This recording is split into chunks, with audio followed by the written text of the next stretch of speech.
Hello दोस्तों, आज हम पढ़ने वाले हैं 5 फरवरी 2022 का मोस्ट इम्पॉर्टेंट करंट अफेयर्स। तो लास्ट तक बने रहिएगा।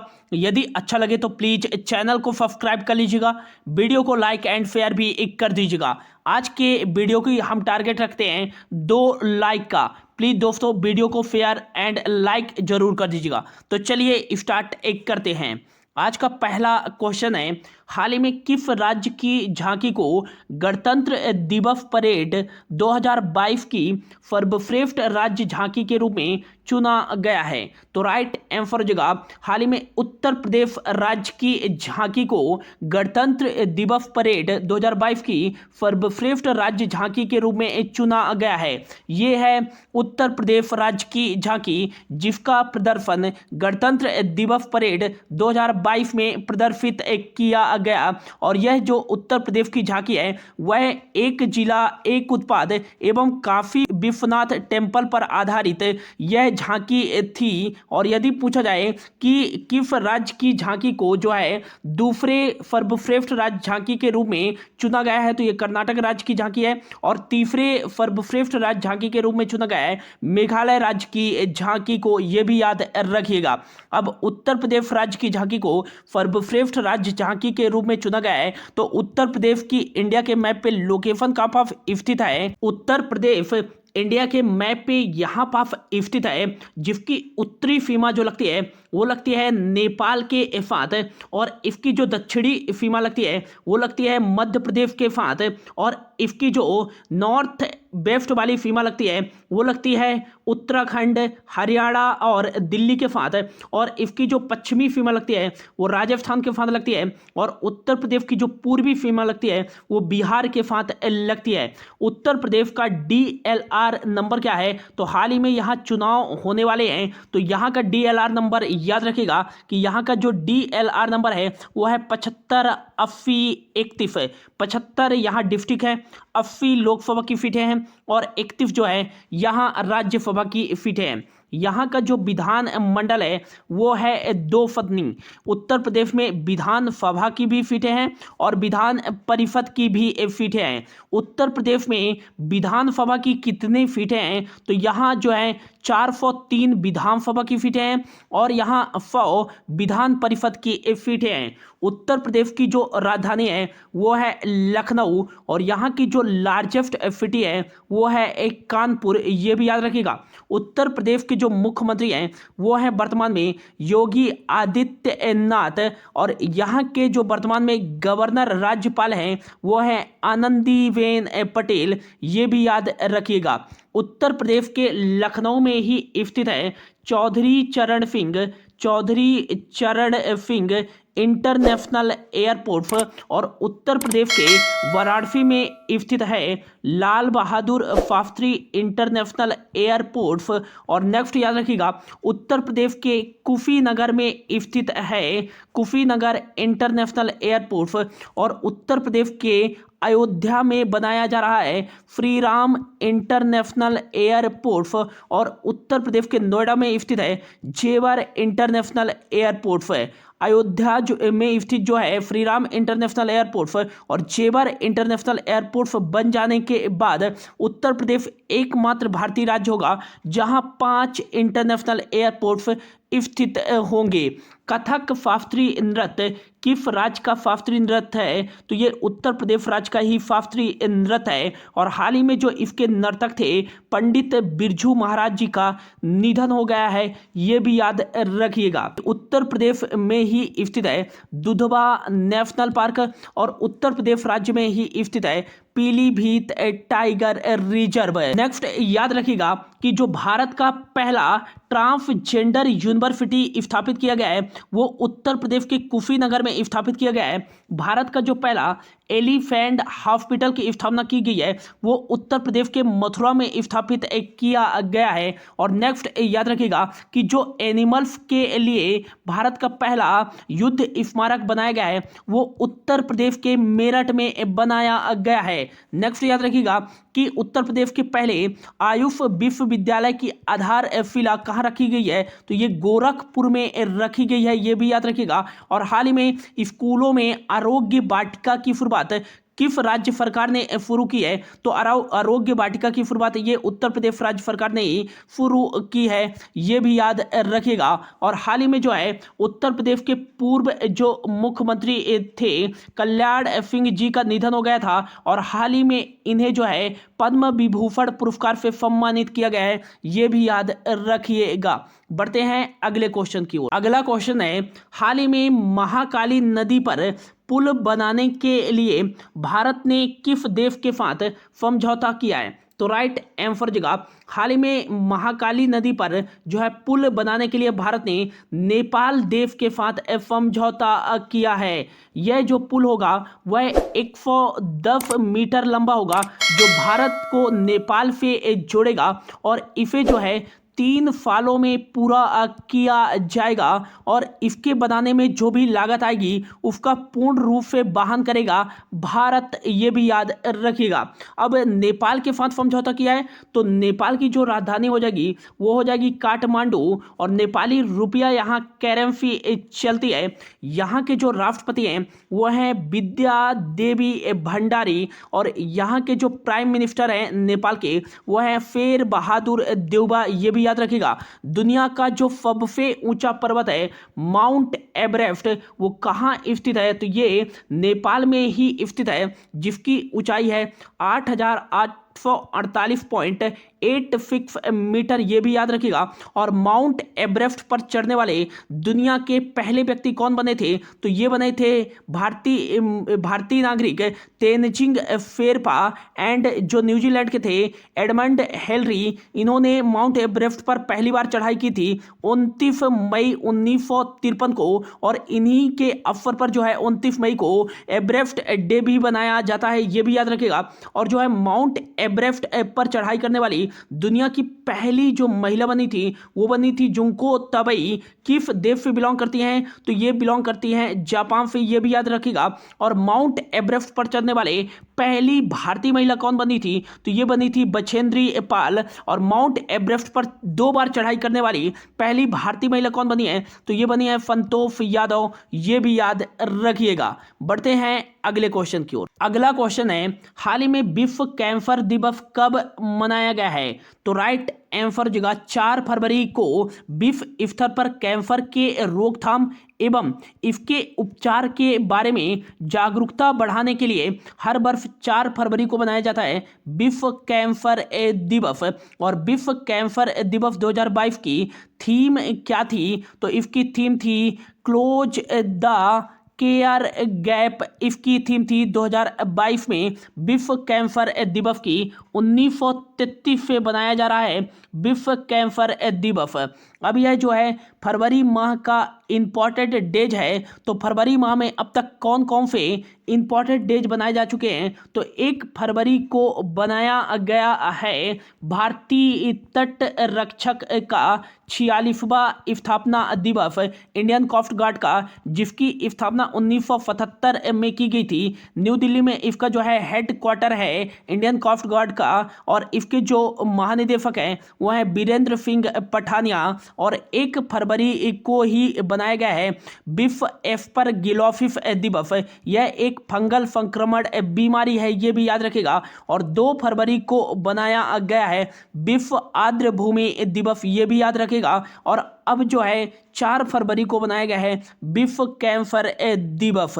अगला क्वेश्चन है, हाल ही में भारत सरकार ने किस राज्य के 3 स्थानों के नाम को बदलने की मंजूरी दे दी है? तो राइट आंसर जगह हाल ही में भारत सरकार के गृह मंत्रालय ने मध्य प्रदेश राज्य के 3 स्थानों के नाम बदलने की मंजूरी दे दी है। अब ये 3 स्थान कौन कौन से हैं? तो पहला जो है वो है होशंगाबाद। होशंगाबाद का जो नाम अब नया नाम हो गया है वो हो गया है नर्मदापुरम के नाम से जाना जाएगा होशंगाबाद। और जो दूसरा स्थान है वो है बबई। बबई जो है माखनलाल चतुर्वेदी जी का जन्म स्थली है और बबई को अब जाना जाएगा माखन नगर के नाम से, ये भी याद रखिएगा। और तीसरा जो है शिवपुरी, शिवपुरी को अब जाना जाएगा कुंडलेश्वर धाम, ये भी याद रखिएगा। अब इन 3 स्थानों के नाम को बदलने की मंजूरी दे दी है भारत सरकार के गृह मंत्रालय ने। और ये 3 स्थान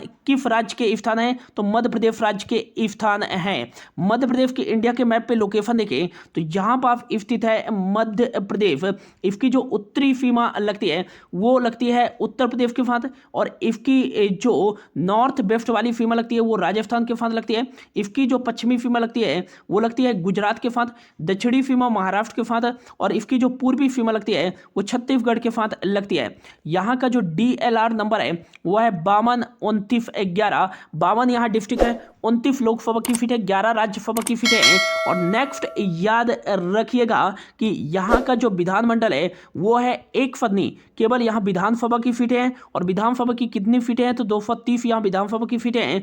यहाँ की जो राजधानी है वो है भोपाल, और यहाँ की जो इकोनॉमिक कैपिटल है वो है इंदौर, ये भी याद रखिएगा। सिटी ऑफ लेक के रूप में जाना जाता है भोपाल को। और यहाँ के जो मुख्यमंत्री हैं वो है शिवराज सिंह चौहान, और यहाँ के जो गवर्नर हैं वो है मंगन भाई छंगन भाई पटेल, ये भी याद रखिएगा। भारत का जो पहला ई-वेस्ट क्लिनिक की स्थापना की गई है वो मध्य प्रदेश की राजधानी भोपाल में ही स्थापित किया गया है। और मध्य प्रदेश का जो पहला यूनेस्को की साइट में शामिल किया गया था स्थल वो था खजुराहो का टेम्पल, जिसे 1986 में शामिल किया गया था यूनेस्को की साइट में। दूसरा जो स्थल है वो है सांची स्तूप, जो कि रायसेन डिस्ट्रिक्ट मध्य प्रदेश में स्थित है। ये बुद्धिज्म टेम्पल पर आधारित यह स्थल है, जिसे 1989 में यूनेस्को की सूची में शामिल किया गया था। और तीसरा जो स्थल है भीमबेटका की गुफाएं, ये भी रायसेन जिले मध्य प्रदेश में स्थित है, जिसे 2003 में यूनेस्को की सूची में शामिल किया गया था। नेक्स्ट याद रखिएगा कि Kanha national park, Madhav national park, Panna national park, Pench national park और बांधवगढ़ नेशनल पार्क, और नेक्स्ट याद रखिएगा Satpura national park, Sanjay national park, Kuno national park, Omkareshwar national park, ये सभी नेशनल पार्क किस राज्य में स्थित हैं? तो मध्य प्रदेश राज्य में स्थित हैं, ये भी याद रखिएगा। हाल ही में जो है भारत का पहला वाटर प्लेस फेयर किस शहर को घोषित किया गया है? तो ये मध्य प्रदेश की इकोनॉमिक कैपिटल इंदौर को घोषित किया गया है। और इंदौर जो है लगातार भारत का 5वीं बार भारत का सबसे स्वच्छ शहर के रूप में चिन्हित किया गया है। और नेक्स्ट याद रखिएगा कि जो भारत का सबसे लंबा हाई स्पीड ट्रैक का उद्घाटन किया गया है वो मध्य प्रदेश के इंदौर में ही किया गया है। और हाल ही में जो है मुख्यमंत्री राशन आपके द्वार योजना की शुरुआत मध्य प्रदेश राज्य सरकार ने की है। देवरड़ योजना, अंकुर योजना, वैध आपके द्वार योजना, इन सभी योजनाओं की शुरुआत मध्य प्रदेश राज्य सरकार द्वारा ही शुरू की गई है, ये भी याद रखिएगा। और मोस्ट इंपॉर्टेंट ये भी याद रखिएगा कि जो भारत का पहला जियोलॉजिकल पार्क की स्थापना की जाएगी वो मध्य प्रदेश के जबलपुर में स्थापित किया जाएगा। भारत का पहला जियोलॉजिकल पार्क, ये भी याद रखिएगा। बढ़ते हैं अगले क्वेश्चन की ओर। अगला क्वेश्चन है, हाल ही में भारत के कितने स्थलों को रामसर स्थल के रूप में घोषित किया गया है? तो राइट आंसर हो जाएगा ऑप्शन बी, 2 स्थलों को जो है रामसर स्थल के रूप में घोषित किया गया है, 2 भारतीय स्थलों को। और यह कब घोषित किया गया है? तो विश्व आर्द्र भूमि दिवस 2 फरवरी के अवसर पर जो है 2 भारतीय स्थलों को रामसर स्थल के रूप में शामिल किया गया है। अब ये 2 भारतीय स्थल कौन से हैं? तो पहला जो हो जाएगा खिजड़िया पक्षी अभयारण्य, ये कहाँ स्थित है? तो गुजरात के जामनगर में स्थित है। और दूसरा जो हो जाएगा वखीरा वन्यजीव अभयारण्य, ये कहाँ स्थित है? तो उत्तर प्रदेश राज्य में स्थित है। और ये दोनों स्थलों को ही जो है रामसर स्थल के रूप में घोषित किया गया है।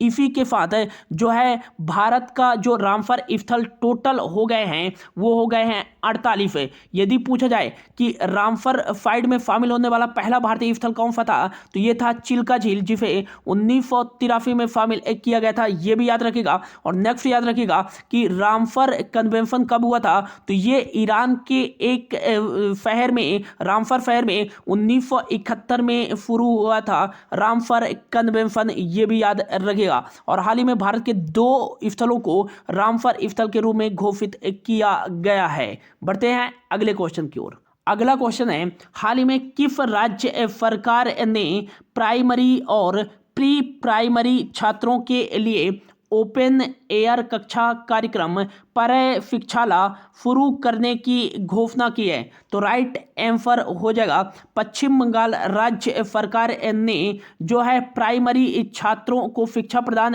करने के लिए प्रयोगशाला शुरू करने की घोषणा की है। इसके माध्यम से जो है मध्याह्न भोजन भी उपलब्ध कराया जाएगा। अब पश्चिम बंगाल ने यह कार्यक्रम शुरू करने की घोषणा की है। तो पश्चिम बंगाल का लोकेशन कहाँ पास हो जाएगा इंडिया के मैप पे, तो यहाँ पास स्थित है पश्चिम बंगाल, जिसकी जो उत्तरी सीमा लगती है वो सिक्किम, भूटान और नेपाल के साथ थोड़ी सी लगती है, और इसकी जो पूर्वी सीमा लगती है वो बांग्लादेश और असम के साथ लगती है, और इसकी जो दक्षिणी सीमा लगती है वो बे ऑफ बंगाल के साथ लगती है, और इसकी जो साउथ वेस्ट वाली सीमा लगती है वो उड़ीसा के साथ लगती है, और इसकी जो पश्चिमी सीमा लगती है वो बिहार और झारखंड के साथ लगती है। यहाँ का जो DLR नंबर है वह 234216, 23 यहाँ डिस्ट्रिक्ट हैं, 42 लोकसभा की सीटें, 16 राज्यसभा की सीटें हैं, और यहाँ का जो विधानमंडल है वो एक सदनी है। यहाँ केवल जो है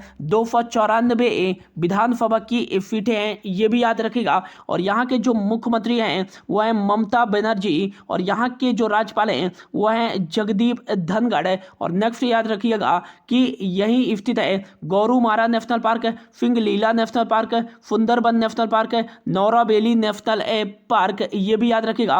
और नेक्स्ट याद रखिएगा कि यहाँ की जो राजधानी है वो है कोलकाता, जिसे भारत का टॉलीवुड के नाम से जाना जाता है, इसे डायमंड हार्बर के नाम से जाना जाता है, और महलों के शहर के नाम से भी कोलकाता को जाना जाता है, ये भी याद रखिएगा। अगला क्वेश्चन है, हाल ही में 5 लाख कोविड-19 मौतों की सीमा पार करने वाला दुनिया का तीसरा देश कौन सा बन गया है? तो राइट आंसर हो जाएगा अपना भारत जो है 5 लाख कोविड-19 की मौतों की सीमा पार करने वाला दुनिया का तीसरा देश बन गया है।